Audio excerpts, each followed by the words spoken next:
अस्सलाम वालेकुम, this is मुरीद Hussain and thanks for watching my video. तो लेटेस्ट टेक्नोलॉजी वीडियोस देखने के लिए अगर आप मेरे चैनल पे नए हैं तो मेरे चैनल को सब्सक्राइब कर लें and don't forget to hit the bell icon. So time waste किए बगैर चलते हैं वीडियो की तरफ। Let's get into the video. Vivo हर साल काफी सारी डिवाइसेस लॉन्च करता है, जिनमें से कुछ फ्लैगशिप डिवाइसेस होती है और कुछ मिड रेंज डिवाइसेस होती हैं, कुछ बुरी डिवाइसेस होती हैं और कुछ अच्छी डिवाइसेस होती हैं।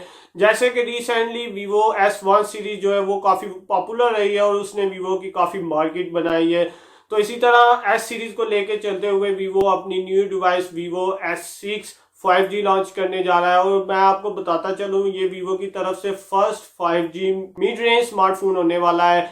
तो इस वीडियो में मैं तमाम स्पेसिफिकेशन, फीचर्स, लॉन्च डेट और प्राइस वगैरह बता दूंगा, तो वीडियो को एंड तक जरूर देखिएगा। सबसे पहले अगर डिस्प्ले और डिजाइन की बात करें तो इधर आपको 6.44 इंचेस का डिस्प्ले देखने को मिलने वाला है। तो इधर Vivo ने इसकी रेजोल्यूशन पे काम किया है। इसका डिस्प्ले आपको 1080x2400 पिक्सल की रेजोल्यूशन प्रोवाइड करने वाला है और इसकी टॉप पे आपको वाटर ड्रॉप नॉइज देखने को मिलेगी। इसकी रेयर साइड की बात करें तो रेयर साइड पे आपको ग्लास प्रोटेक्शन के साथ सर्कुलर शेप में कैमरा मॉड्यूल देखने को मिलेगा at the centre of the back. तो ओवरऑल जो ये डिजाइन है वो काफी प्रीमियम लग रहा है, लेकिन एटलीस्ट Vivo को इधर cut out hole point try करना चाहिए था, क्योंकि ये अब वाटर ड्रॉप नॉचेस वाला स्टाइल जो है वो काफी पुराना हो गया है। इंटरनेट की तरफ चले तो इधर आपको न्यू Exynos 980 प्रोसेसर देखने को मिलेगा और इससे पहले ये प्रोसेसर किसी और डिवाइस में इस्तेमाल नहीं किया गया। जिस तरह A20s में आपको Exynos 850 देखने को मिलेगा।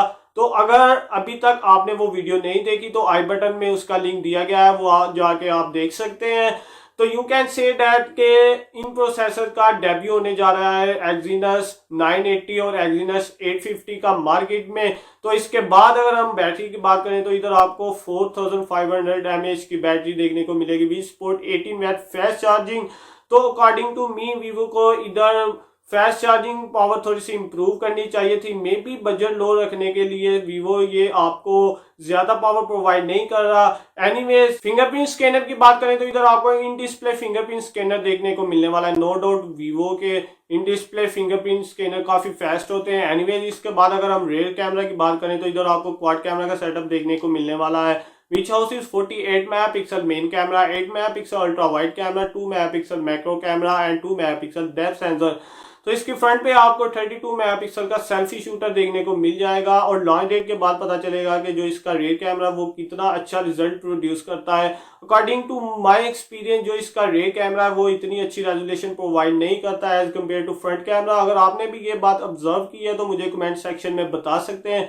इसके बाद अगर हम लॉन्च डेट की बात करें तो ये मई के महीने में आपको मार्केट में देखने को मिल जाएगा और जो इसकी प्राइस एक्सपेक्ट की जा रही है वो ऑलमोस्ट 55,000 टू 60,000 के राउंड अबाउट होने वाली है। तो ओवरऑल जो ये पूरी डिवाइस है, पूरा पैकेज है, वो काफी प्रीमियम और अच्छी लग रही है। इधर बस एक फ्लॉ बैक है, इधर आपको ओल्ड डिस्प्ले स्टाइल देखने को मिलेगा और एक न्यू बात भी है कि इधर आपको न्यू प्रोसेसर के साथ 5G कनेक्टिविटी भी देखने को मिलेगी। So it was all from my side. अगर आप मेरे चैनल पे नए हैं तो मेरे चैनल को सब्सक्राइब कर लें और वीडियो को लाइक करना बिल्कुल ना भूलें। It was all from my side. Thank you, take care.